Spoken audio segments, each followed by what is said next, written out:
Dear God, I got your message today. That fear and faith can't live in the same place. So this diary entry is me writing up fear's eviction papers. But before I send them out, God, I need to tell you that my vision was kind of blurry today. I was squinting to see the vision you once showed me. So can you give me a hint or a sign of the blessing present that you have yet to give me? You know I'm kind of nosy, right? Then you spoke to me in Hebrew at 1:11 in the morning and told me, be certain of what we do not see. Then Bree began to babble about you being her everything when she has nothing. I go back to this man named Isaiah. He must have been 43. I had to be 19 at the time when he told me I would do great things. God, I believe poetry is that great thing, but my version of success I have yet to see. So tell me, did I misunderstand? I know what we talked about, what my purpose was. I asked you, should I stay or should I go? You know he wrote gold underneath his feet. So when I look up to the clouds, all I can say is but God, none of this is making sense. How is it I'm doing all the work and the math is mathing? Your purpose is like calculus. He'll give you the formula for each like problem presented. Me standing on the stage and feeling like I'm gonna choke. I shouldn't feel none of this if this is what you told me, no, showed me to do. This is what you meant by your purpose will have you feeling uncomfortable.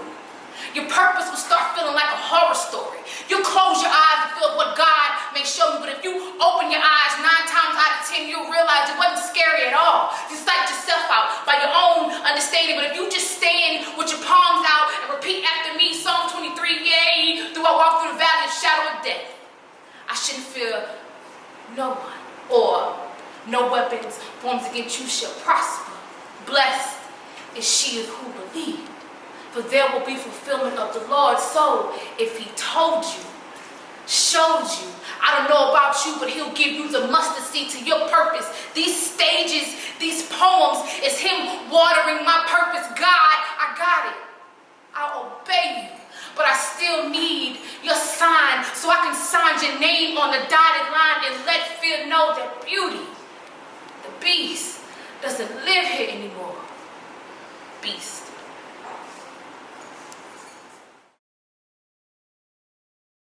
We sound good over there? I hope so. All right, then it's up. It's up. Hey, yeah, first of all, we back again. We back at it, and thank y'all to all my guests. We got the lovely Kaylee over there to the end. What's good, baby? We got that damn Monty. Always ready. And then we got the beautiful, lovely Banke. Hello, Ron. And then to my right here, we got Bandroom Leno. Yo, hey, what's up, bro? And then we got Chef Olivier doing it big for us. Ow. You know what I'm saying? So we're gonna get into some things. Everybody has a nice beverage in front of them. You know what I mean? Oh, thank you so much. Cheers. I call her, she's a chef tender. Tender chef. Yeah. Speaking of tender, did any of y'all go to Mocha Fest?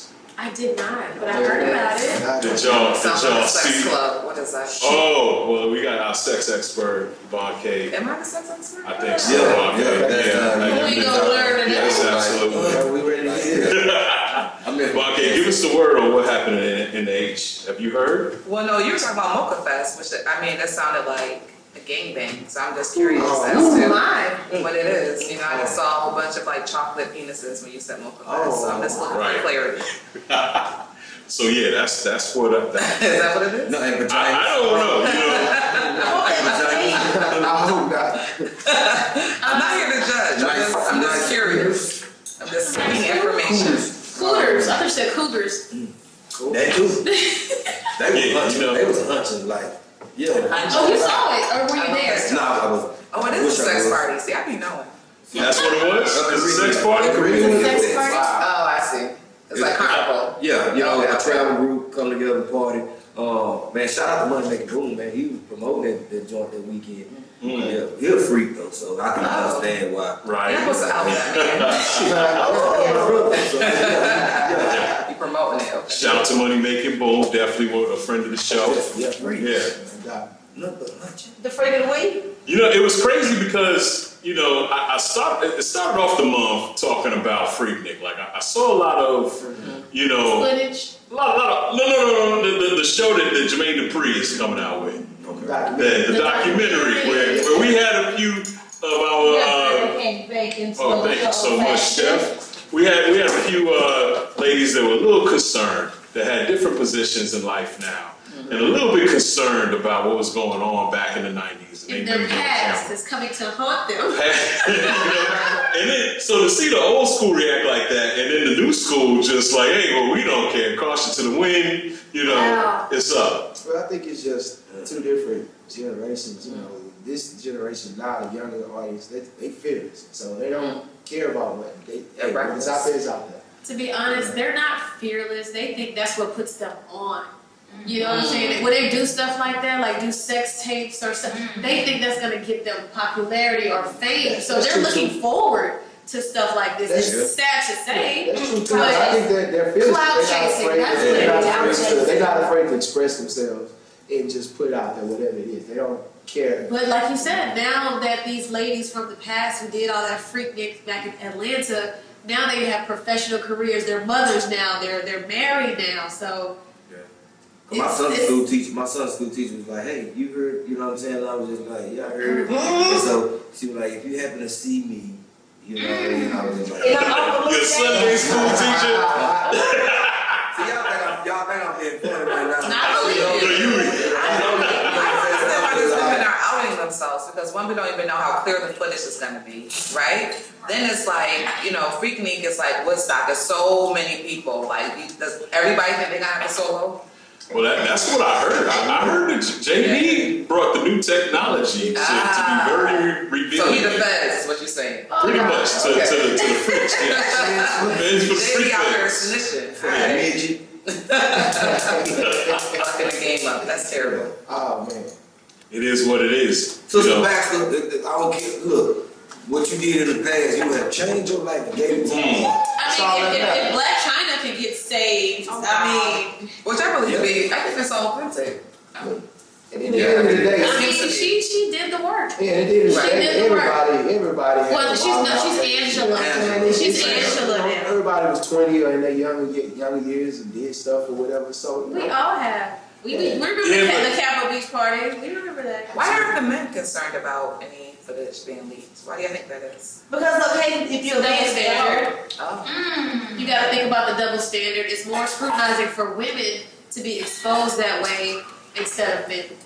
I hate to sound like other people, but I probably will. You know, we do know that it is a little bit different. It is different. It's definitely different. It exists, but it is what it is. Like women get privileges that men don't get. Yes. Men get privileges that women don't get. true. If you're looking for fair, you're looking for the wrong thing. This is called life. That's a fact. That is true. But I asked though, because in the age of like Me Too or whatever, and I've never been to Freaknik, that was a little bit before my time. But what I've heard about it was kind of like a grown-up high go get it, right? Like men running around grabbing chicks, whatever. So that's why I'm wondering why they're not concerned about that particular piece. Well, I did see someone. I saw a melanated man. I'm squared. Yeah, and he pretty much was putting fire under the men. Oh, wow. I forgot what his name is. I didn't really listen that heavily, to be Yeah. very honest with you. You're like, yeah, shut up. I didn't really agree with his message. Yeah. What did he say? He basically said he basically said that, you know, it was similar to rape. Like it was harassment and rape. Like he was going that way with it. Like he was saying, hey, women are scared of being exposed, but the men should be more scared. That is true. You said And the reason why it's so movement and all that type of stuff. And, okay. And it's a reason why, because I remember when I was young, we used to go to the club. Men would grab us all the time, grab our arm, grab our butts. I had no idea until later on that there was it's a law against inappropriate groping.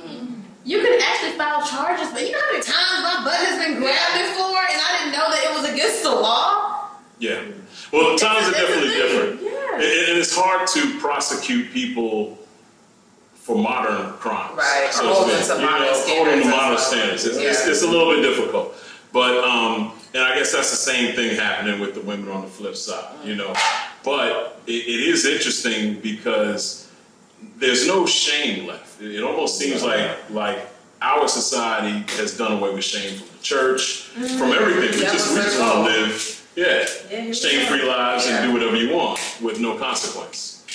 Does that truly exist, Banke? So that's the end step. We're doing pasta today. It's gonna be a lobster pasta with an angel hair. Yes. Nice. Awesome. Okay. But continue, like I said. No doubt. Thank you. We gotta make our stomachs growl. Anything else you want to? Smell vision is on. Okay. Just that smell vision. All right. So this kind of took over. I actually wanted to talk about something else a little bit today. I wanted to talk about comedy.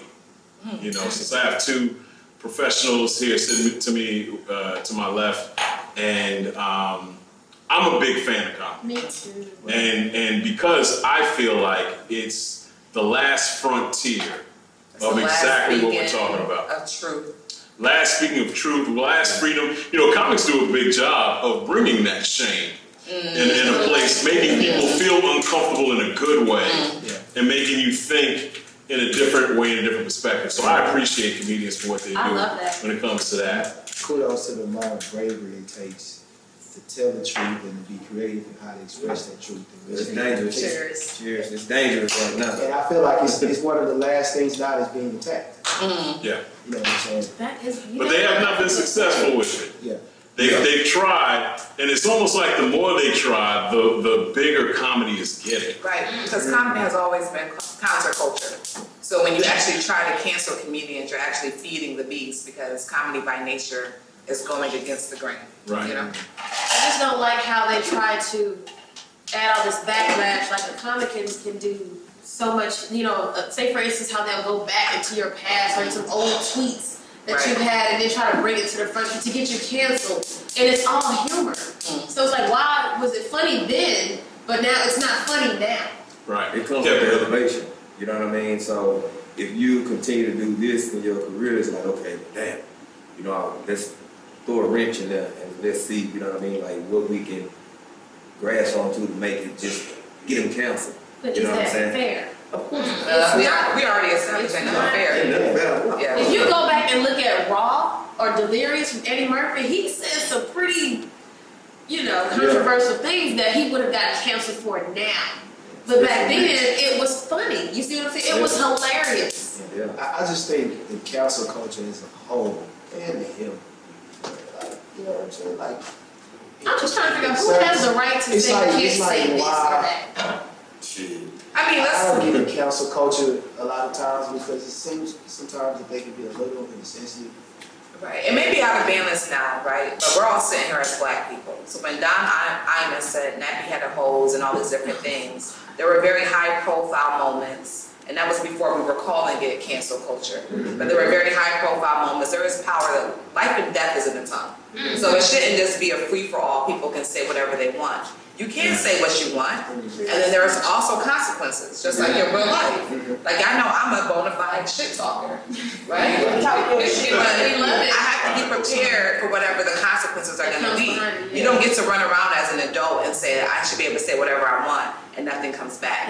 Remember Roseanne Barr called Valerie Jarrett a monkey or Planet of the Apes? You know what I mean? So as black people, I think it's a very slippery slope when we start saying, oh, we're counter cancel culture. No, we just need everything in balance, right? And I think a lot of comedians get canceled, not so much what they say in their comedy, but what they say via Twitter specifically. But that's on you. Part on your set, like when you're about to perform, do you have to filter? I think you know what I'm saying? Do you have to filter yourself because you don't want to get canceled or you don't want the certain backlash? I think any human being that opens their mouth needs to check their intention. Right. And if you can stand on your intention, then you can stand on whatever happens afterwards. You gotta preach on that. It depends on what I do. I always scan the room. So I know, okay, hey. You know what you're dealing with. Yeah, you know, if I know I'm going to do a church show or some shit like that, I know. Or some shit like that. You know you can't say shit like that. Yeah, you know what I mean? So I know.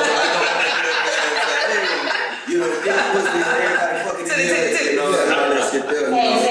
Right, okay, let's say it for here. You know, but even for private parties, you know, I went and did a party for someone turned 70. Oh, wow. And they was like, hey, come That's here. the worstest one. But they was like, come here and do your shit, you know. But I'm looking like, hey, it's a lady over here like this, about to, I can't be like, hey, bitch, you know, I can't do that. No matter how much they want that. They gonna flat up. Exactly. No matter how much they That's what I want. was gonna ask if he did something strange for some change. No. I went in What there, kind of party I was just it? knew. Was that Mocha Fest? Nah, if it was Mocha Fest, shit, I went back and talked about it. You know what I'm saying?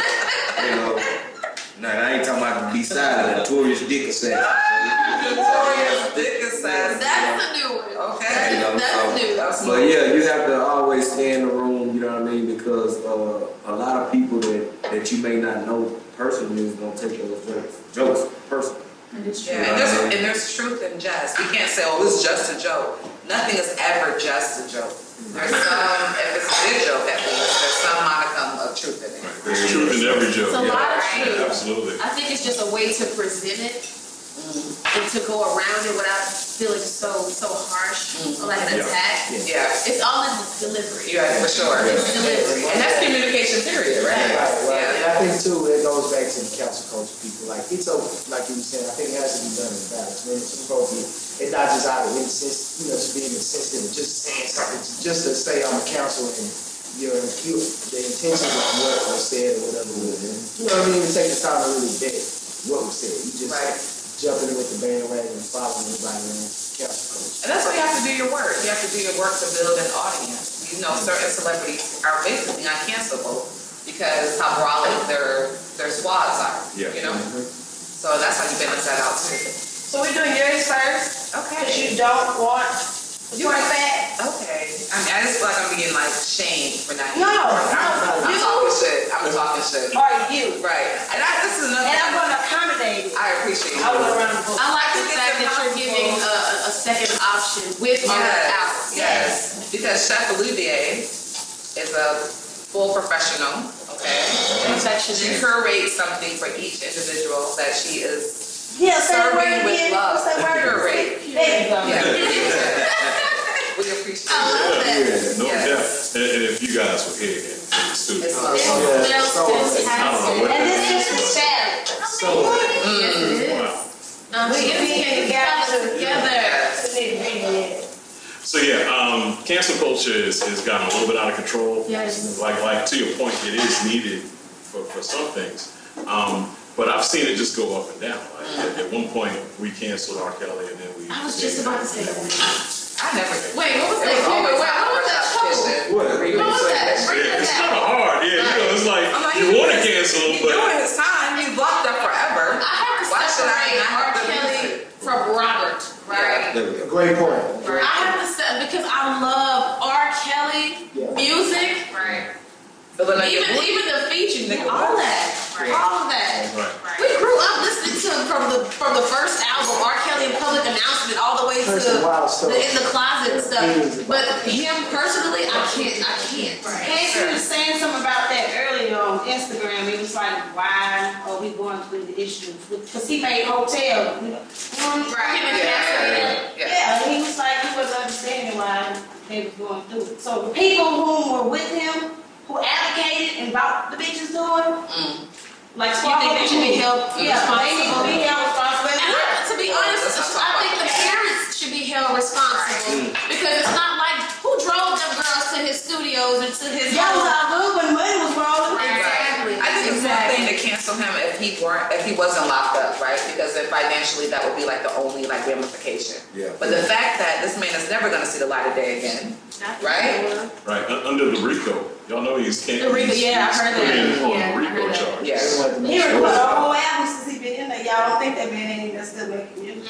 That's what he does. That's all he knows. He And he was a victim know himself, and that's the part everybody He was leaves out. illiterate. He can't read or write. So whoever was doing his paperwork for him, they need to be prosecuted as well. Yeah, so y'all didn't know that man was ill. Yeah, we know he can read. Uh-oh, y'all right? Bless his heart. Oh yeah, that I'm so man. sorry, I hate that term. I just figured out what it means, bless your heart. Now I'm look something, I'm sorry. No, it's okay. Back to the comedy. So I want to ask a question. Let's do the greatest of all time comedians, like the top 5. Richard Pryor. What you got? And give me the whys behind it. Okay, who you starting with?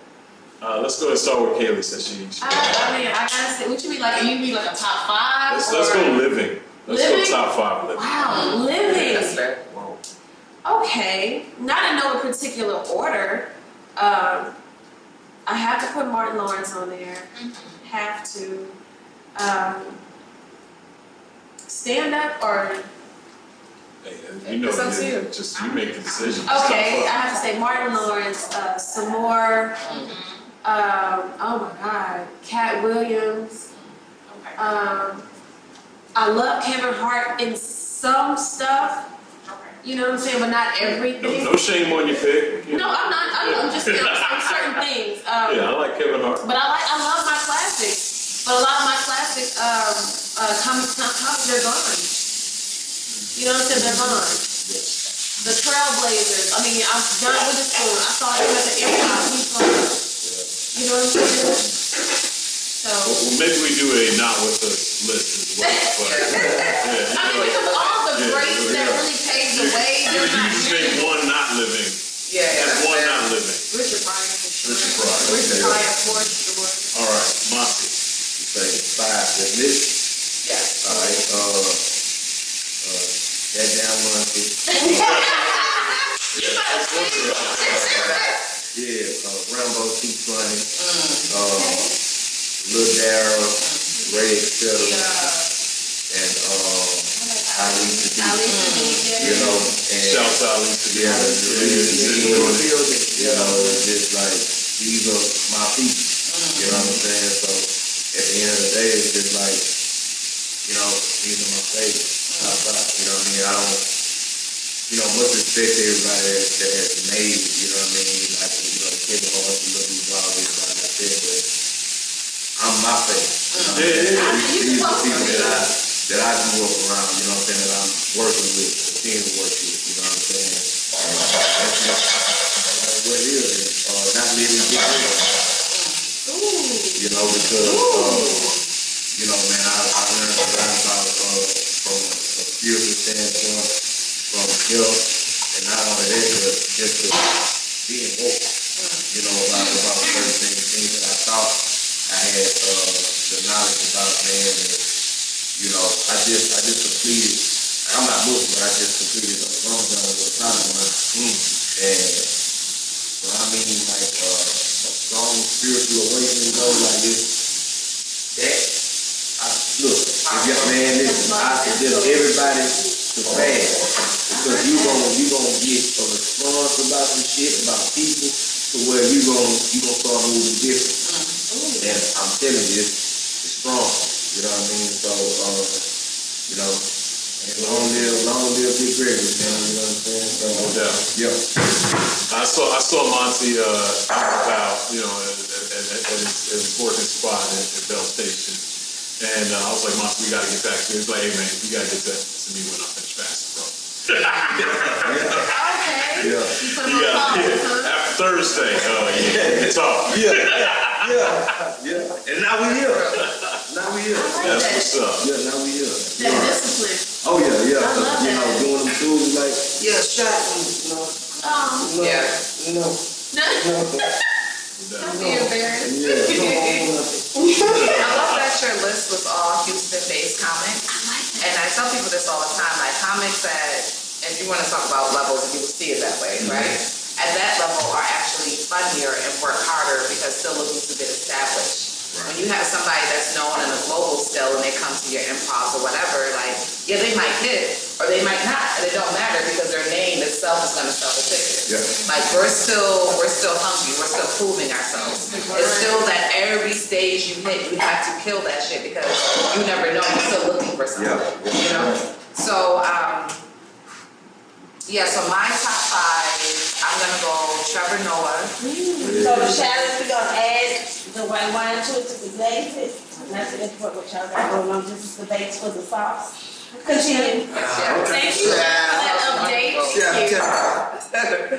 told you about Take the shot. that. So yeah, Trevor Noah. I'm gonna also go with some more. I'm gonna go with Chappelle. I'm gonna go with Chris Tucker because I love the physicality.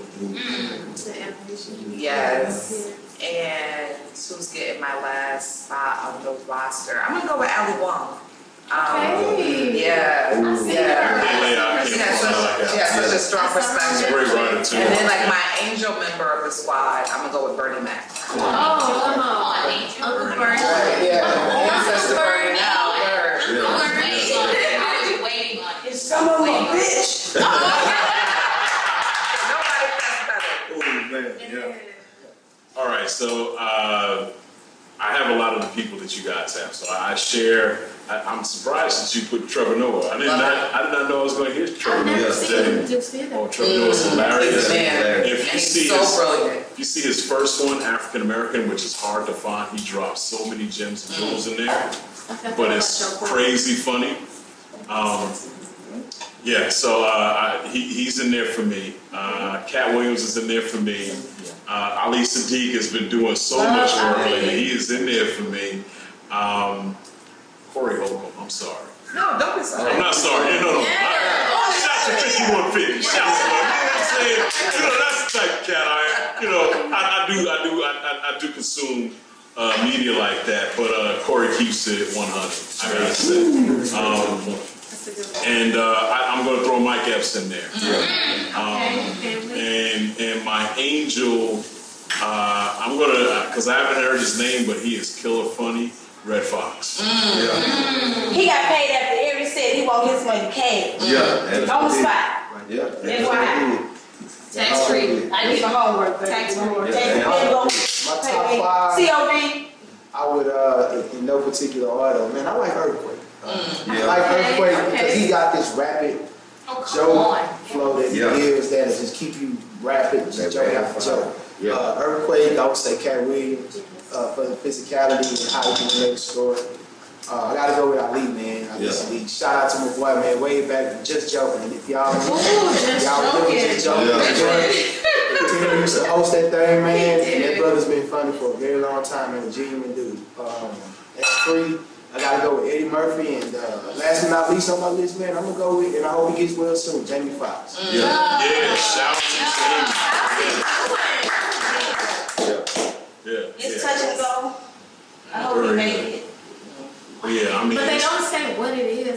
He had a stroke. Is that what And happened? within 5 days of them filming, they already had bought in a double finish what he already had going on. And it's going to tell you, no matter who you are, nobody gives a Take a fuck. break. Nobody's exempt. No. Yeah. They will Nobody's keep on going exempt. and not even care.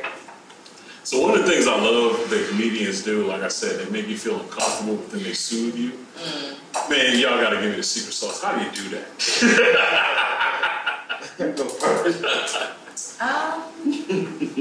Yeah, like you said, tension is a quintessential part of comedy, right? It's those moments. And it's just the joke, it's just the punchline. It's just that moment when you laugh. It's so imagine if, you had a kink and you were tied up, and then each time you get the lash, like it hurts, but then right after it's like, Right. and that's how comedy is. So you guys are just fearless in the making people feel like they've been lashed. Is that the secret? Yes, but again, it comes back down to what's your overall intention, right? So even in the list that all of us named, and that's what I love about comedy, because humor is subjective. So I hate when people go like, oh, so-and-so not funny. No, they're not funny to you. Right. They're funny to somebody. That's You know what I mean? Right. And so when I get on stage, I know that for myself, I am representing for Black women. I want Black women to feel better, but I also want them to walk away with some jewels, a different perspective of looking at things. So if I lash you, it might give that ouch moment, right? Like I have a joke about when I tell men I'm 39, they think of spoiled eggs, right? And a lot of my friends are literally freezing their eggs right now. So it's like, oh, hold a minute, wait a minute, bitch. But it's like, no, we have to be real about how biology plays a role in the things that we find attractive. The same reason why men like younger women is the same reason why men like tall men with money. Because you want to mate with the best match. That's something that's hard to accept, but once we do, you can move it with power. You know what I mean? Period. That's smooth. Yeah, that's Well, you know, I heard that. you know, I always want to shed light on things and things of that sort, you know, family. And it's a joke that I do. And people have actually experienced this, you know what I'm saying? Like, you never know how someone has felt, you know, about a family member until they pass. And so when my uncle passed and I had to tell my grandmother this, and, you know, we sit there and we told her first reaction was, oh, my favorite child. So my mama, the other two kids are sitting right here and it's like, hey. Oh, wow. Like, hey, oh, my favorite child. It's just like, damn. And he was the only boy. You know what I mean? I'm like, oh, okay. And he was just like, oh, you should have took, you know, I was like, hey, Brandon, like, you know what I'm saying? Like, you don't fuck with the other kids, you know what I'm saying? Like, Oh, wow. and it's like, man, I'm like, oh, shit. And for me to catch that in that moment, it's like, oh, damn. You know what I'm saying? So his son ended up calling. He was like, oh, I found out about my daddy. You know what I mean? I guess he was on the phone crying or something. And she looking at the phone. And she told my aunt, she was like, hey, get this phone here. Been crying like a little bitch. He ain't fucking his daddy like that. And it's just like, and my grandmother is 90. Yeah. And so it's just like, in that moment, it's like, okay, you just, you know, you just found out your son passed. And like, you were speaking like how you actually feel. You know what I'm saying? I'm like, damn, dog, like, you know, you don't fuck with your other kids like that. Like, you know, like, let them mourn too. Let them, you know, it's just like, oh, my favorite child. And then she get on the phone and shit. And, yeah, you know, these other two motherfuckers, it's just like, damn, yeah. Oh, that hurt. And I'm like, bro, you in here. Oh, You know what I'm saying? I'm like, my mama sitting there looking like, she sitting there looking like, that have to hurt. you know, like, Who's gonna go to the doctor? yeah, you know what I'm saying? Right. Yeah, man, that motherfucker, I say, man, but, you know, to shed light on that, you know what I'm saying, and to bring humor. And like when I did that joke, my mom was like, she damn sure did, you know what I'm saying? Yeah. And so she found out about it. You know, she was like, don't be up there telling my business. I love all my kids, but you know, that's why I meant my son, my only son. I'm like, nah, you meant what the fuck you said. Your favorite child. Your favorite child. Because he was the one that was always fucking up, and then when you try to correct him, you know what I'm saying? It's, like, don't do that. Don't cuss at him. Don't fight on him and all that shit. But he'll be fucking up. You know what I'm saying? But like I said, that was our only boy. You know what I mean? And so people can, like, damn, you know, we always had that one person in the family that was out there in the world on drugs. And, you know, one thing about, you know, Big Mama, hey, I don't give a damn what it do. That's still my baby. And don't y'all fuck with it. You know what I'm saying? So it brought people into that world of that, man. And, you know, it's like, don't you fuck with your baby. No matter what he went out there and did, and they can go disappear for 2 months. You know what I'm saying? I be back going to the store and come back 2 months like, oh, you bring her a pack of cigarettes and that's still her baby. You like, nigga, what the fuck you mean? He was going the whole motor out. Oh, it's all right, I'm gonna buy it.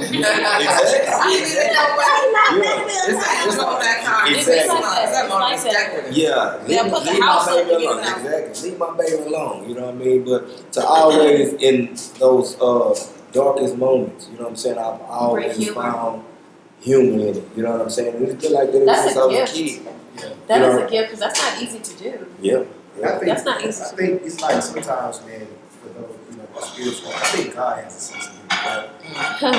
Oh, yeah. Have you ever been to a funeral and it's been so sad, like some crazy shit happened? Yeah. It just yeah. turns the whole atmosphere into not just a comedy show. And it's like, I think it's needed at that time. Yeah, it is. You know what I mean? Like the night my brother passed, you know what I'm saying, and we was together. And I'm so fucked up. You know, I'm like, damn, I'm in the moment, but then I just realized, like, damn,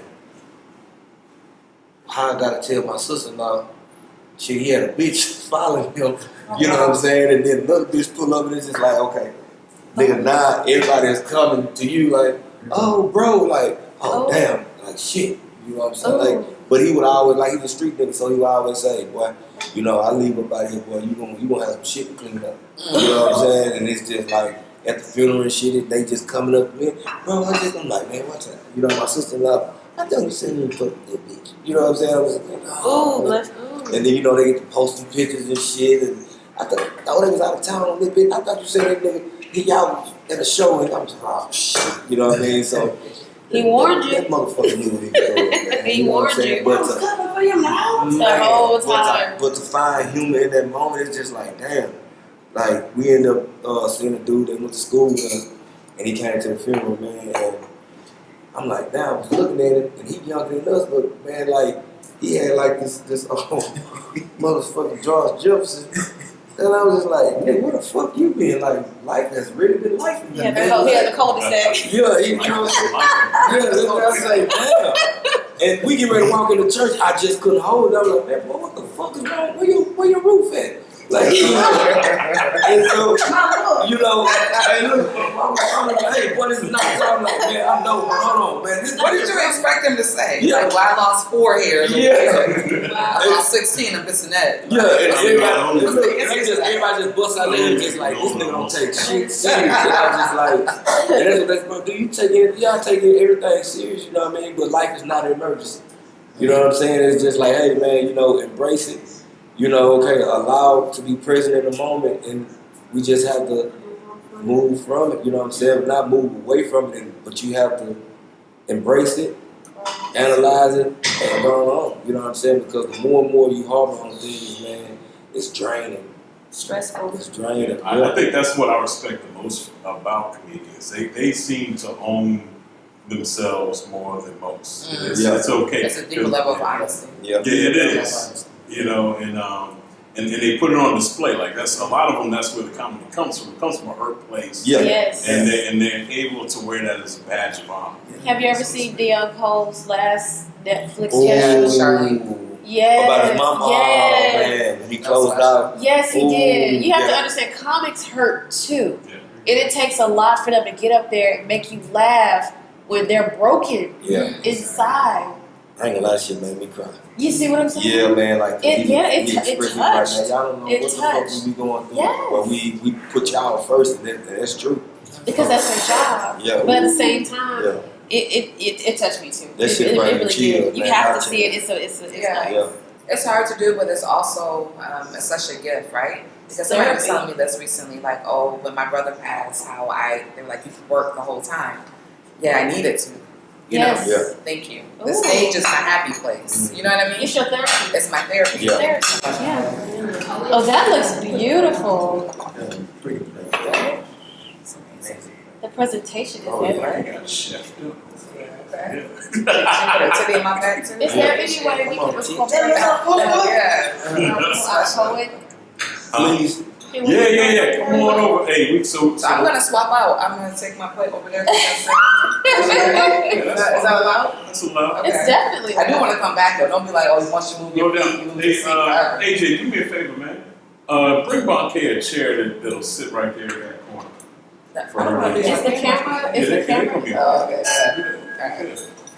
You know, Taking a little hiatus. We are going to introduce our beautiful poet by the name of Beauty. She's going to join us. Yes, because the plate hot, you know, she went through all this trouble. I gotta enjoy it as she intended. The next one's are coming up, you know, Okay, okay, okay. you want the Look at you. Welcome, welcome, legends. Welcome. Anybody else? Report back. Oh, we're good. Okay. Well, I know I'm good. dietary. No, she went through that. I want all of it. Get all of it. All of it. Want all the smoke, huh? All the smoke. Okay. And she bringing all the fire. Yeah, they gonna call me Beauty the Beast for no reason. Oh.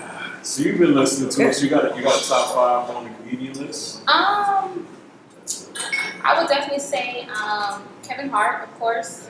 And again, not in no particular order. Kevin Hart, Eddie Murphy, Bernie Mac, of course. Some more. Chris Tucker. Is that 5? Is that 4? It's so okay. And then Never I have stop. to Yeah. like you said, yeah, he makes me laugh. Yeah, I do like it. yeah, he makes me laugh. So I do. There's one person that didn't get mentioned, you know, and that's Chris Rock, who's been doing it a while. Anybody want to take Rock. why Chris Rock didn't make anyone's top 5? I love this one. about now. Yeah, I need to be on the mic for this one. Little, let me lean over. Here you go, man. Here you go.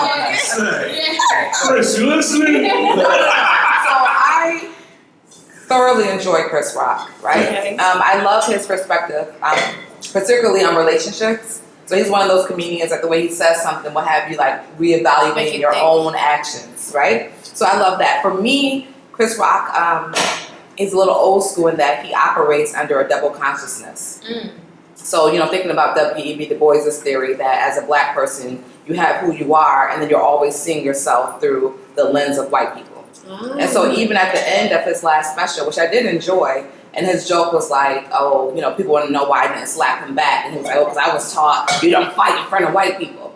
On one hand, I get it, right? On another hand, as somebody who was working, because it's always a process to be as unapologetically black as possible. I don't want to be living my life thinking about how white people view what I'm doing. And so even his comedy, and I think certain comics, including Dave Chappelle, they see themselves as comedians first, then black.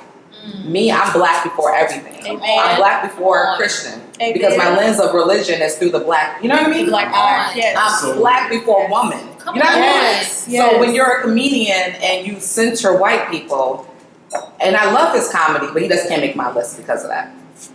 Got you. No, He that's filters real. himself because of that. Yeah. He wants to be. He still wants that check. Thank you. Thank you. Yeah. I got you. Do it for him. Everything. That's why I choose Tony Rock over Chris Rock any day. Ooh. Sorry. Ooh. I'm sorry. Kind of said that Yeah. too. That's just like, what's his name? Yeah. Joe Torre. Oh, What's his yeah. brother's name? Guy Guy Torre. Torre. Yeah. Yeah. Those two brothers, they. To Banke's point now, I kind of wanted to say this because this is actually what had me think about this topic and just looking at comedians. Because you speak to a very good point. Yeah. And so if I'm understanding you correctly, you're saying he's more last generation's thinking, right? And there are things that we say as a people that have never helped us. Because I'm black, I gotta work twice as hard as everybody. Right. Yeah. Right. Do we still want to hold on to that mindset? Right. Why are we saying that? Right. Right. And then we live out that manifestation every day. Legit. So I definitely respect that. Definitely. I do like Chris. And it can be hit or miss. Tambourine was really good. Loved it. Yeah. And he's had some great moments. But I think you're right. Now that you kind of pinpointed it, I guess. Yeah. Yeah. Monty, you weighing in on this? Yeah, I just Tony Rock over Chris Rock. Oh, that's enough said. Yeah. Enough said. So what I heard from Kat was, hey, how you, Chris Rock, how you got a brother that's in comedy we've never heard of, and you never taken him on tour. Like that's when I first heard of Tony Rock's name. Right. Yeah. But that may not be because of Chris. Who knows? Sometimes as a younger sibling, you want to make your name yourself, Right. Like Charlie Murphy. Right. But Eddie always took his brother with him. Yeah. That's different. As well That as is different. the Wayans brothers. Oh, they ride. You know what I mean? They ride together. Yeah. So the reason, and I think maybe 4 years ago, I opened up for Tony Rock for Trade Day Weekend, man. And his style of comedy, he's a dog. You know what I'm saying? And Chris is more politically correct. He's more whitewashed. Exactly. He's reserved with, the transparency of comedy. But he's gonna always hone in on black women. Oh, y'all, you know what I mean? It's just like, oh, we the white women. And Why do it's you just think like that is? because it's easier to make fun of where you come from and what you experience versus, I want to make them laugh about the struggles of this versus just shedding light on it and laughing about it. But I'm gonna go at y'all ass too, the same way I go at us. Yeah. Don't, shit, balance this shit out. Yeah. You know what I'm saying? So the more and more you hone in on black people, white people sit down like, yeah, those niggas do be doing it. You know what I'm saying? I told you. But I don't really like that though. Exactly. I don't really like that. Exactly. So. Because when I look at Chris Rock, I think he's trying to. Okay, look at Chris Rock and look at Gary Owens. I would rather go see Gary Owens than to go see Chris Rock. Because I kind of feel like he's trying to make the white people comfortable with his comedy by talking about black women's hair. You see what I'm saying? Why bash us when your daughters have the same issue with their hair? Yeah. You ever been to a white comedy club just full of white comedians? I have. And how many jokes have you ever heard that just all black, just talk about black people the whole time? It depends on who's up there. Exactly. Yeah. So you know what I mean? Like they're actually on who the comic is. Yeah, you know they're gonna say what they say, but They are. they're not gonna I'm gonna sit up They're here. not just gonna go hard on us like that. Exactly. But see, they got this. They also have this segment with this show with Gary Owens that makes him color friendly to us. Mm-hmm. Because he was married to a black woman. Because it's like he can tread the fence a little bit. Yeah. Why is that? Because he's married. He was married to a black woman. You know, because he has experience. Kids. Yeah, from The experience. same with Trevor Noah. He's biracial. But does that mean it's okay to make certain jokes that make black people look in a negative light? Is it okay for you to say that? Like, what gives you that permission? Shit, no permission. Does that make sense? Yeah, we don't get no permission because shit. At the end of the day, you know what I mean. It's a form of art. You know what I mean. It is a form of art. You're not gonna go and tell. Nobody told Picasso, hey, you know what? Do not use a lot of black. Yeah, I think it depends on the perspective. Now you telling me how to do my job. Yeah. You know what I'm saying? But expand it. But that's what I do like about comedy. You can kind of push the envelope a little bit, just a little bit. What's his name? Jeremy Carmichael. Man. Oh boy. He's been all over the map, you know. Bro, his special. What's his? Was it the second one? No, it's about his name.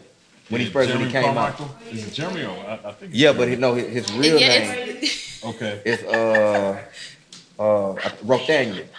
His government name is Rothaniel. I didn't know that. You have? Yeah, so he did a special where he basically took you down memory lane of his life from start to finish. You know what I mean? And when he came out the closet and shit like that, man, and the way he structured that material, man, like it was genius. You know what I'm saying? Like it showed that he was a fucking comedian genius that night.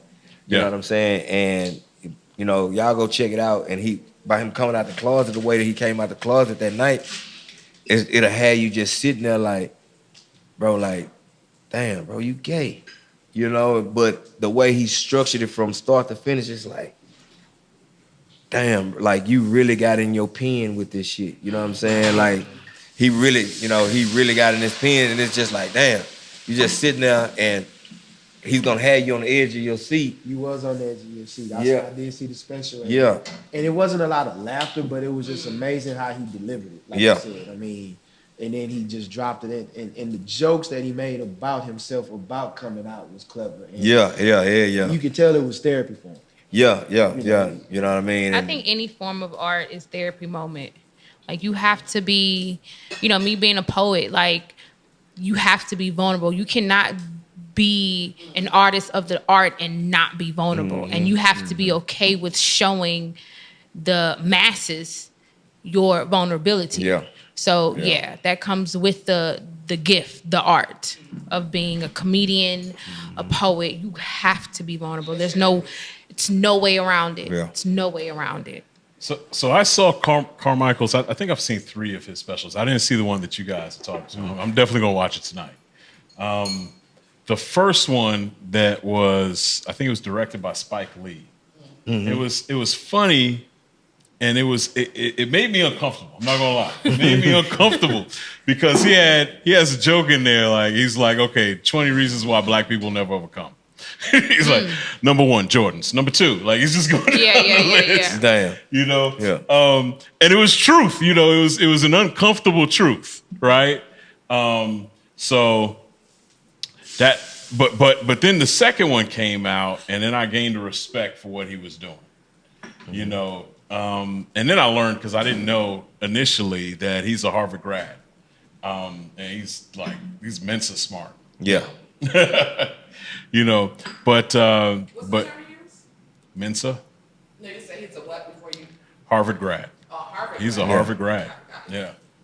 Yeah. I think I don't know if comedians have another Harvard grad in there. You typically don't think that route to comedy. Fuck no. Right? you typically are like class clown to comedy. Right. Yes. But you do have an Arkansas State University grad. Come on. Oh, okay. All right. Yeah, well, I stand corrected.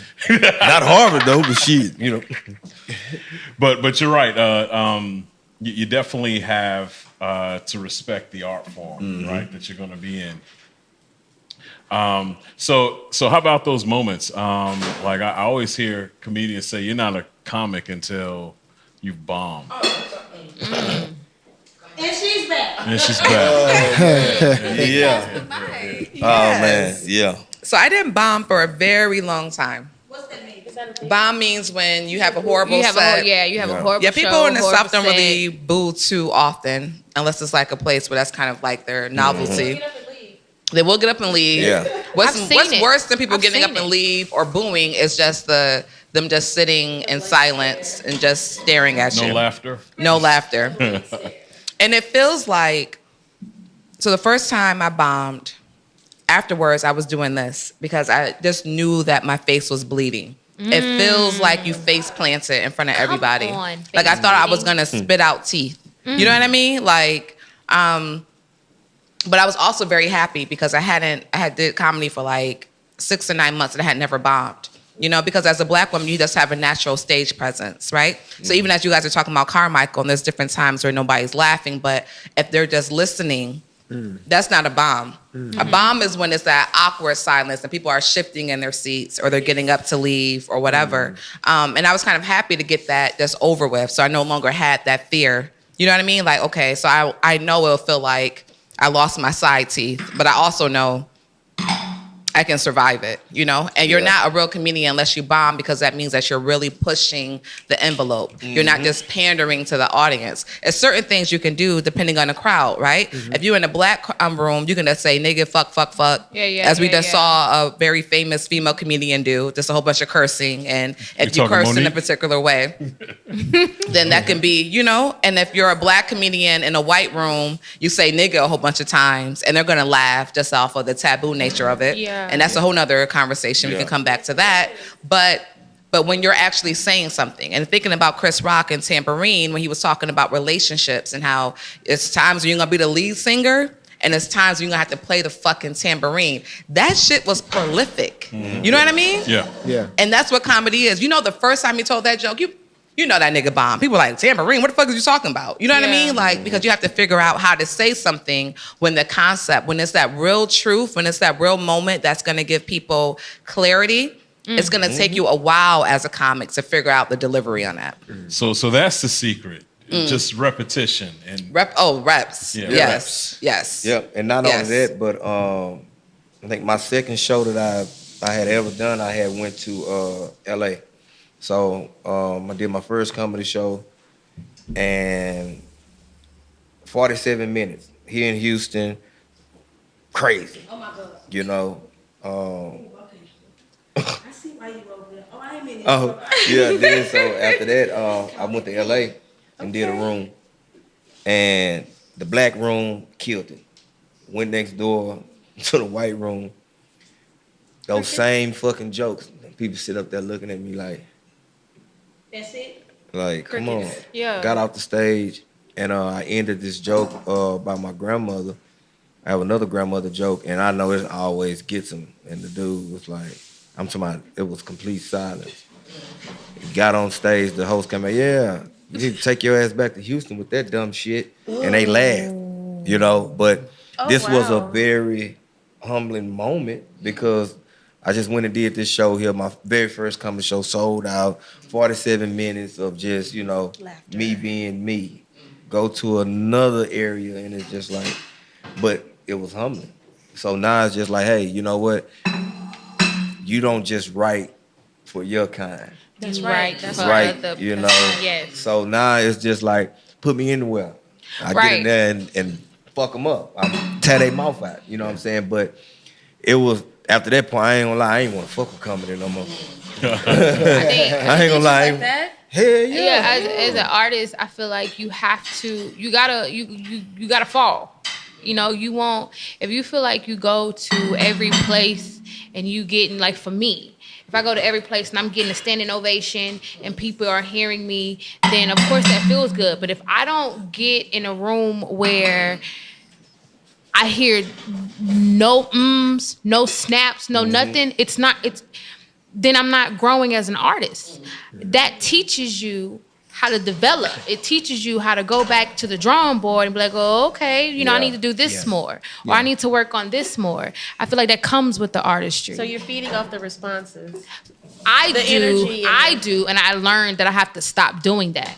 I do this for the gift. And at the end of the This day, is what I'm supposed to do. I do this for the gift. I can't do it just for poets' ears. I'm doing it for the masses' ears. I heard that. And if I don't hear anything, that means probably they're listening to me and they didn't have time to get their claps in or whatever, or maybe they didn't hear what I said. So I have to put it in a way where they can catch it. So again, it comes with humbling you. Yeah. It teaches you. So I feel like that comes with the art, with the comedians, poets, arts, period. Right. And you feel the same way, like you have to appeal to your different audience? There's no way around that. Like just like comedians, poets, you gotta learn how to read the room. If I might come to a poetry event and I'm feeling like, okay, I got my five poems in a holster, and I might be, the third poet in the room, getting ready to go on stage. But the first two poets, I might see what they're feeding to. So now I gotta change it, because if I go do the poems that I thought I can come in with, they're not gonna feel it. So it definitely comes with reading the room. You have to read the room. Got it. You have to. gotta have the ability to change, even in music. Yes. Because you have songs, I have songs that I just totally love, right? And so if I'm sending people songs, I've learned this, sending them the same songs to different people, but everybody receives it differently. Right. And you have to be able to know your audience and know what works for them and what they like, and kind of create off of that. And then with art, period, just the ability. Certified with the stamp. It's the stamp for me. Yeah. He's stuck on the shiitake. You felt that, didn't you? Got that little tangle bangle down there. Tangle bangle. With a little shiitake. I can cook for you. Because you normally get buttons. You normally get the white mushrooms or the buttons. So the shiitakes are more in your $8 to $15 range. It get higher than that. You can get a $25 because they're real earthy. per pound So with this mushroom. Angel have, It's just thin. thin what? Pasta. No, the pasta, you see how thin it is compared to regular It was made spaghetti? by a bad chick. That's, Now, if we have time, So we're I gonna got do to be pasta angel from hair. scratch next time. That's the whole So that's process. what that is. Okay, y'all. Angel hair is Learn- So so I kind of thin. came out of the me pack. something. Learn But me next time we gonna hit it on a counter, we And you gonna gonna roll roll it it through. through? We gonna put it A through a lace little front was machine, and we working that gonna day. roll it, and we Yo. gonna hang it, and we gonna cook it. Yo. Oh, I'm scratch. Everything from over here come from scratch. We just had That's to do a old little school something, right something there. for That's old school. So you can roll that motherfucker up like. Yeah, it's flour and pasta, egg, yeah. and you just take the egg and you whoop Make it it around into in a the dough? flour, and then you knead knead it to a dough. You put it on a little oil, let it rest for a little while, and then you So go you make roll it. that motherfucker up like make it a stringy, like however you want to string You put it It goes Yeah. through like a So rolling it's a thing that machine can cut. that you put it through. You do sheets first, which will come out flat like a lasagna, Okay. and then you send it through again, and you either get like the little loops, or you can get like the little So you can make the penne. motherfucker, you want to loop it or you want to keep it Yeah, straight? you can make it keep a penne or rigatoni. You can keep it long and straight, thick. Fettuccine is like the thicker ones. Yeah, you be here all day with me. So I like zucchini So I I put wonder that what dick you- on flat and make fresh pasta Yeah, come on now. at the same damn Same time. damn time. Same damn time. Come on, chef. What kind of person that was? Shit. Shut up. Shiitake. Shiitake. I'm gonna hear that in the wrong. Shiitake. So broke ass song. So, yeah, I bet you don't eat shiitake. You want that high dollar mushroom? That $1 mushroom. He ain't going back. Look, with the cross leg, he ain't going back. He ain't going back. Angel had lace front. He's She was a swirling. fine He ain't- teriyaki. He ain't going back. Came and whipped it up with that shiitake. Yeah. He ain't going Don't feed back. me no motherfucking portobello mushroom. He wants the shit. I want shiitake. See how you just roll off Yeah, your tongue? it just make you feel like you better than everybody. That's right. Look, he done crossed his legs. He done swirled his Yeah. wine. Yeah, like Shiitake. He ain't going back. He go, hell no. And he ain't You going can't. back. Poor man. After the Ayo Gold experience, You can't go back. Yeah. Yeah. You can't go back. So now he bad bougie now. He bad bougie. Because you didn't get them Pull jerk your mic back to you. I didn't. short ribs. I didn't. I You say had to tell her about There them you jerk go. short ribs y'all had the first go round. Oh yeah, them short ribs. Oh my God. Yeah. Good as hell. And you know the crazy thing is I don't With eat the Brussels ribs. sprouts and the, I don't eat ribs. and the organic. you wouldn't know. Short ribs though? I ain't gonna I lie. don't eat ribs. Oh, girl, You you would- done told him down. Hey, look, you wouldn't know. I don't eat ribs. You wouldn't know. With that organic sweet potato mash. You, Oh, it was some you sweet wouldn't potato. know. Oh, yes. I'm telling you, You you wouldn't. The wouldn't. little You wouldn't ginger know. and the fresh nutmeg. and the- Yeah, I would have ate it, but you would've yeah, known. I would have ate it. Tried it. Of course, and be like, ooh, No, because she let wouldn't me know. get this plate. I didn't know. I wouldn't even told you until after you started. Yeah, Because yeah. There's no bone They in were there. so tender, we slipped the bone out. Yeah. So you would never. And she just put them there. We was like, oh shit, where y'all get this from? This ain't. We thought it was Mary Had a Little Lamb. It wasn't. The jerk was from scratch. I made it. The jerk in-house. was from Yes, scratch? yeah. Old jerk, yes. We got the YouTubes coming for you guys to learn how to make our Shit, marriage. ain't nothing coming out no bottle or Oh, nothing the like marinade, that. the marinade that she everything's made. everything's Yes, fresh. everything's fresh. She marinated. You marinated for what was it, a day, 2 It days? was like 4 days. 4 days. That's why. You didn't even need a fork. Nope. Yeah, You could have been gummy and have no teeth. yeah, like no teeth, like Good, that not gummy. motherfucker like pudding. I'm trying to tell you. Yeah, like you ever ate some shit? Yeah. No, I ain't never ate no shit. Yeah, it ain't shit. It's that shit because you got Have you motherfucker. ever said ain't indulged shit, into but a that's meat that to where shit. you didn't have to chew it? Yeah. It was Right. actually palatable. Yes. That meat on. you could have ate that meat with a straw. You could.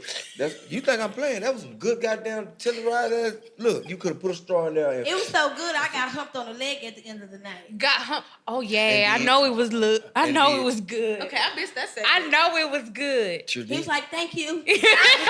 Sure did. Indeed. Let the Ain't no truth say shame it. in this. I love it. Okay. Oh yeah, I'm coming just to be in. I'm coming just to be in the audience, like just to be in the Remember the audience. Ayo Gold experience. You can't go back. I don't will care. get your entire life. If your podcast ain't looking like this, I ain't coming. You heard? You heard. Beauty the Beast. You know what I mean? Beauty You know? the Beast said it. If your podcast ain't looking like this, I ain't coming. I'm bougie now. Word No to chicken your mother. tenders. No, Cause No None. fries. None. It That better is. not come out the bag. It better not come in the box because Better I'm be not frozen. eating it. Yeah, like and I'm a not portobello doing it. mushroom could be Tacky. You know that old shiitake. fashions with Coming plum. back. I ain't coming. Or cherry I'm not bitters. coming to the we shiitake. doing lobster over here. You feel me? I ain't coming. Lobster. I ain't coming. All right, y'all was actually talking about something that was real interesting because Devin, you were talking about I think music and poetry, and you said, "Hey, I'm part of the real." You know, Yeah. we do it a cappella. We No, do for it real. super focused. I stand on that. Poets are. Hold on, let me put this down. You know, Poets are what I consider. We are the OGs of these singers. Like singers, they have to. Thank you, love. Singers, they have to find a beat. They have to match the beat. They have to, they have to do all this extra stuff.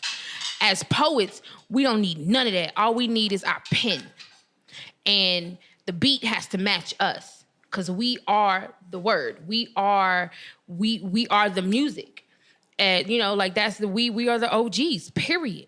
We don't need no kings beat. and queens of cadence. Yeah, there you go. Kings and queens of cadence. That's what poets are. Like we are the authentic. We are the raw. We are that. I feel like music, when it comes to rappers and singers, no disrespect, because I love y'all. Y'all might say some stuff that I can't get out, But as far as that, they not fucking with us. They're not fucking with us. And there's a lot more depth in poetry than there is music. So I mean, this is kind of, and me and Leno are in that music side. Okay. But actually, I want to go forward with this is what kind of spawned me thinking about the topics today. And I didn't think I was going to go here today until I heard you say that. Okay. First off, Banke, would you like to join us for this one? Because I have a feeling that you may want to weigh in. Come on, let's do it. Kaylee, we'll just bring you back on the side or something like that. Come on, But come on, Banke. as a person that's worked in media and music and things like that, music hasn't always made me proud. And especially, if you have a guest and I'm from a different generation. I'm not a baby boomer, but I'm somewhere, in close proximity. You know what I mean? So but I still get down. Like I'm not one of these people that holds the Jordan rafter up high like Time out. The motherfucker is talented, man. You know what I'm saying? Right now he's been very, very, very, very humble. The motherfucker is talented. Bring it out. Yeah. Bring it out. Give him his flowers. Give him his flowers. Give him his flowers. Come on. Leno. Give him his flowers. Yeah. The mother. Hey, come on, man. Like, give him his you know what I mean? flowers. Like, it's not boasting or bragging anything. I'm Yeah. giving these motherfuckers y'all flowers. Bro, y'all are too reserved. Y'all some bad motherfuckers, Come man. on. Like, listen, come on, bro. Like, Appreciate it, you know man. what I mean? Like, you niggas know music, man. You know what I'm saying? doubt. So stop it. Oh, I'm not. Hey, man, pop your shit, man. Yeah. I'm But talking about just I'm not stuck in my ways. Right. I can appreciate The nigga is the amazing. younger people. sometimes that's what they dead nice. need. I ain't gonna hold you. Yeah, yeah, yeah. Sometimes that's what they need. Don't even Don't play with it. Yeah. Okay, And me and Leno have collabed and made some hella vibe stuff. Okay, Come thank you. on. That's all. So, Okay, that's yeah, all. yeah, My yeah, bad. that's how I we just do had it. to. Yeah, But we appreciate appreciate the recognition. Definitely. Man, we appreciate it. You know what I'm saying? Music for us is our vulnerability, is our therapy. Yeah.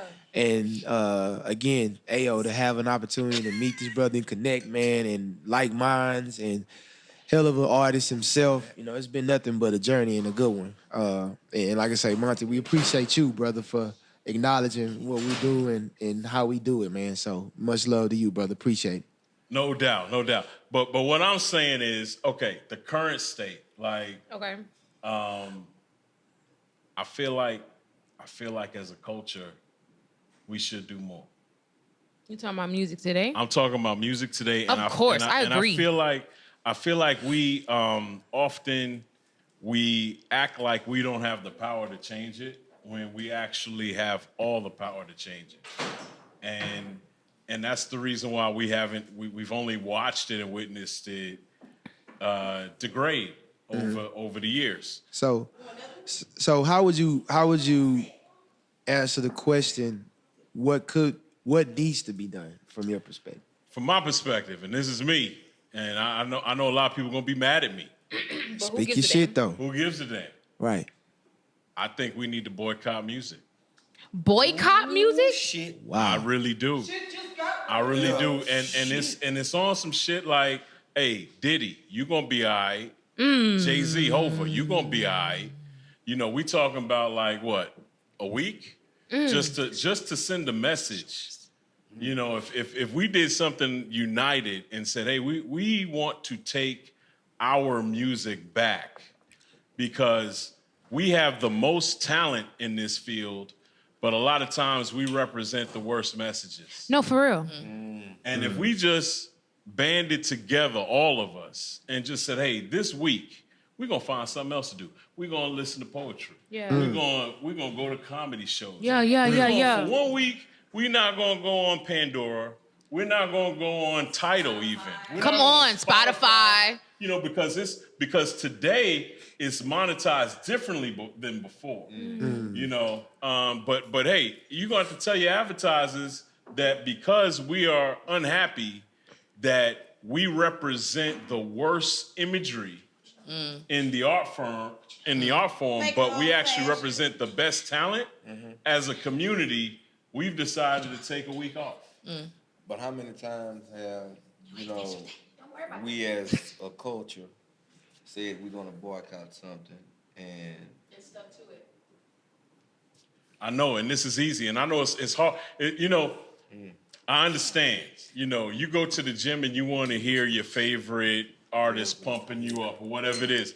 And Monty knows. I mean, I got a lot of guilty pleasures myself. Like, I sing a lot of different content. I'm in it with you, okay? Right. I think we all were talking about R. Kelly earlier in this discussion. Right. But at what point do we actually grab the reins and take control? And that's the thing that we haven't done. The pain point has to be high enough. So the only modern day boycotts that have been successful, one of which was led by Sean King, right, of the NFL. And not just the NFL, but all the NFL sponsors. Like, Black people crippled Papa's John. We brought the NFL to their knees, right? And that's when they brought in Rock Nation and all these different things that, they provided a Band-Aid, right? Come on, and then Band-Aid. they brought in Black people to convince us that, they've changed, right? But the pain point was high enough. Even if you think about the George Floyd summer, and it was all of this onus to buy Black, right? Because the pain point was high enough. So when you're talking about music is one of the most influential forces, but it's also very sneaky and subtle, right? So you're talking about this very negative imagery, but until we associate whatever ill is going on in our community with this music directly, we're not going to step away from it.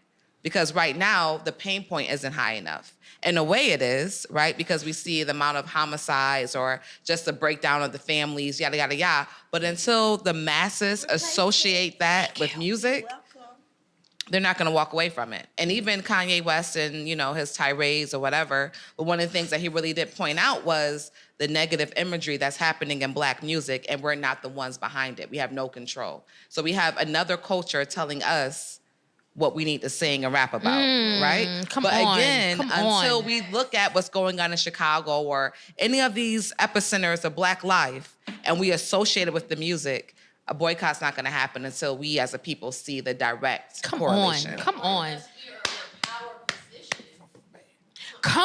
power position. So, right.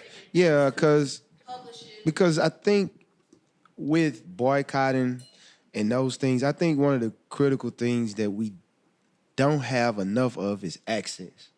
Right? Okay. We're not the ones making the laws. We're not the ones driving the politics. We're not the ones that actually are the gatekeepers to be influential in the rooms that really matter, right?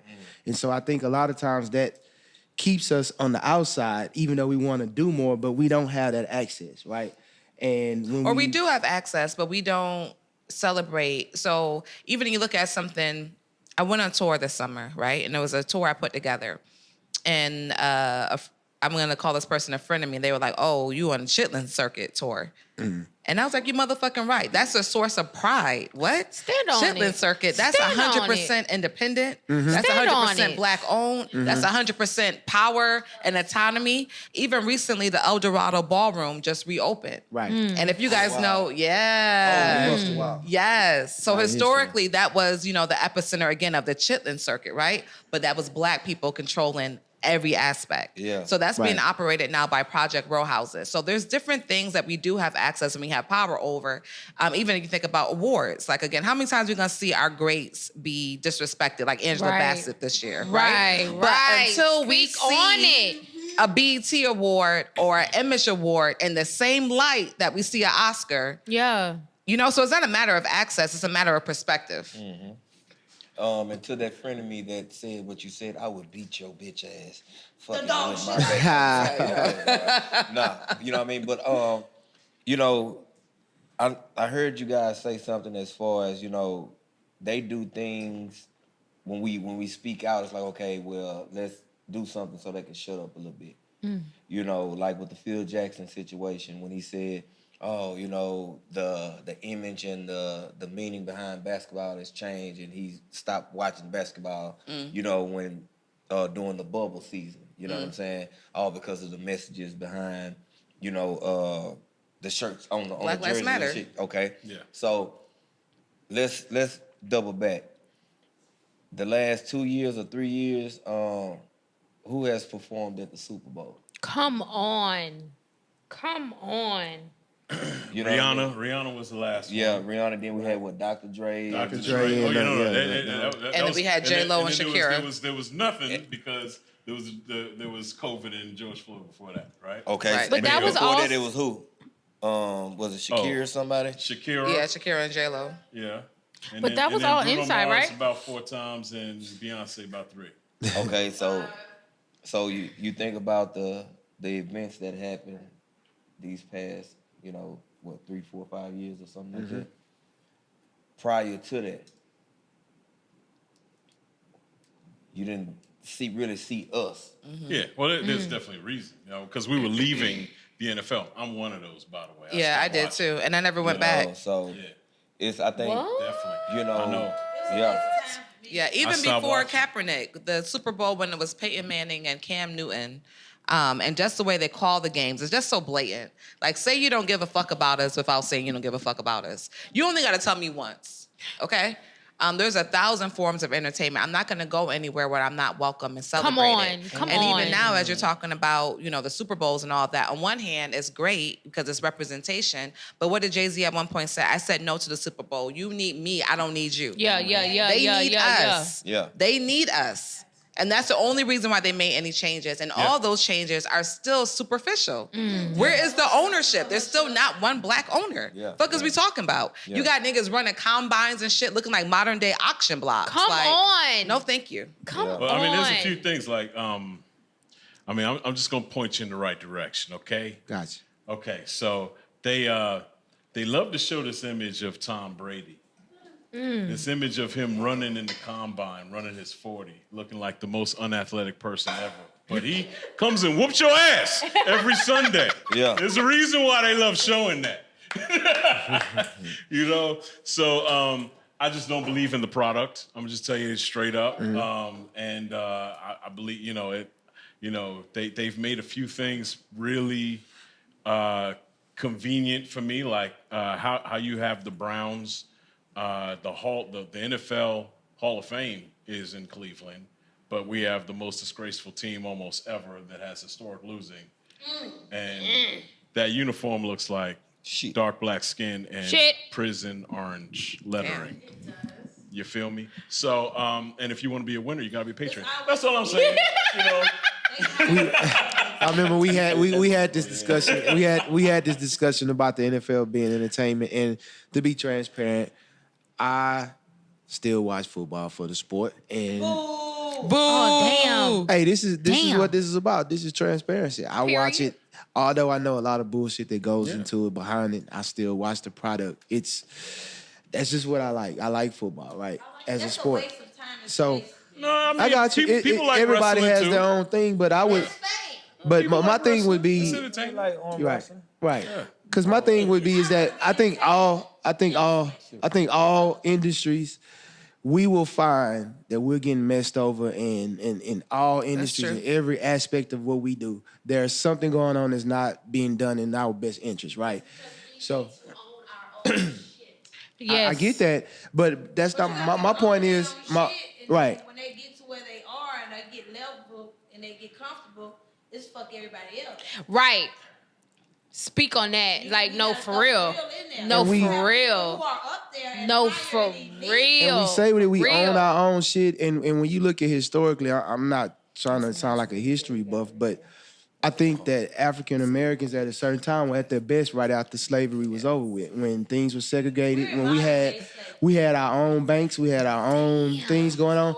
But soon as we were able to show that we would be, but soon as we were able to be successful, what they do, they move the goalpost and put up some crazy shit and end up bombing those people and you know what I mean, and really destroying them because they saw the progress. So it's just like, it's always like, what is that solution? What? We have to stay true to self. We have to stand on it. Well, I feel like that- we have to take a stand on it. Like what he said, boycott and shit. We have to We have stand. to. We have to stand on it. I remember my parents telling me Because that's where the control's going. we had Yes. our own grocery stores, Yes. blenders, a whole city. We had our own, we owned stuff.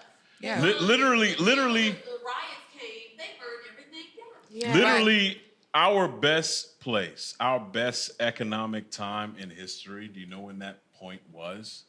it was during the Great Depression. Yeah. And there's a reason why.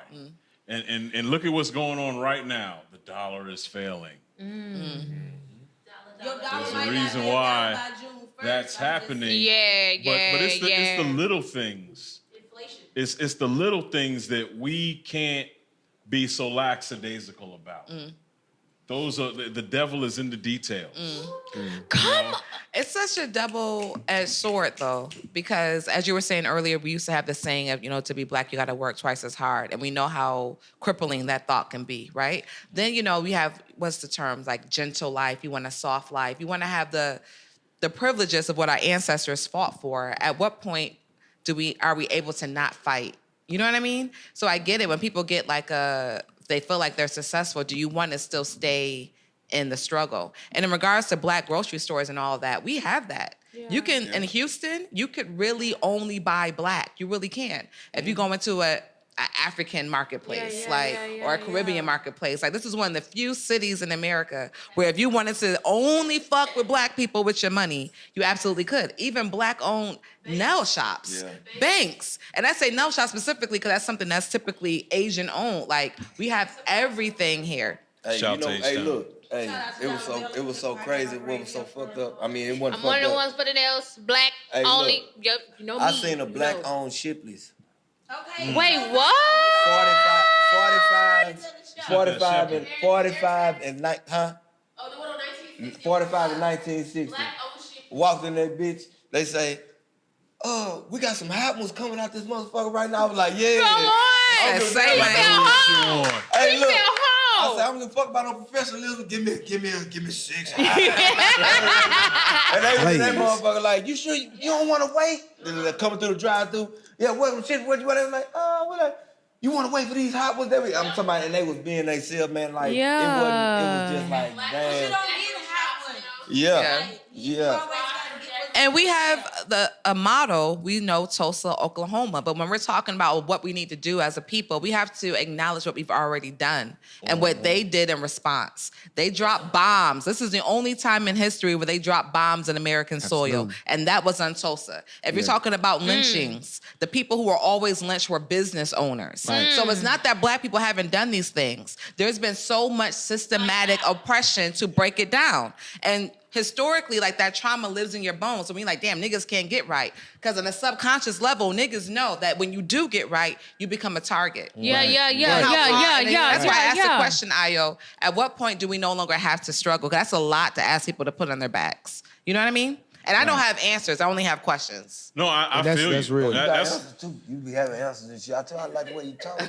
I be feeling like that's the risk we have a lot of economic power. We need guts. Okay, Kendrick. Come on. Okay,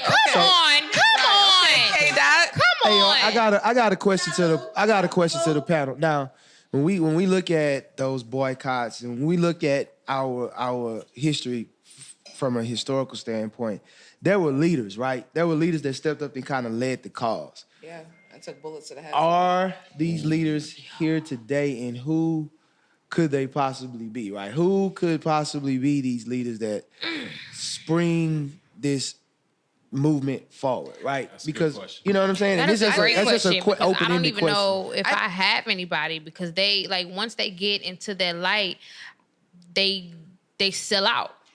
Or they get discredited. Because now what happened to our leaders back then is they got killed. Yeah. Right? Mm-hmm. Now they don't got to kill you to kill you. Yeah. They can just spin the narrative. Even if you look at a few years ago when they were talking about Black Lives Matter and their tax returns and yada, yada, yada, they really vilified the organization to have everybody thinking like, oh, what did they do with the money? But they spent millions in dollars. I was a small business that got grants from Black Lives Matter. Yeah. You know what I mean? So with the social media being what it is, with AI being what it is, with fake news being what it is, there's no leaders that we can really point to. Even when we're talking about Sean King, like all they have to do is drop a seed of discrediting this person. Yeah. And it's over. Right. Even Bill Cosby, like right. what the man did for the culture, what he did for HBCUs, what he did for the image of black people. Do we throw that away? Right. Do we throw it away? Again, I only have questions. Y'all was cool when y'all was getting paid. Then them checks start rolling in, and you stop living that lavish life, and then now all you want to say, oh, he raised. I just feel like, Michael Jackson. No, for real. And Michael's not gay. I just feel like you gotta separate the artistry from the person. Like you can't take their artistry from the person. What they do in their personal life, of course, is fucked up. You a fucked up person for doing that.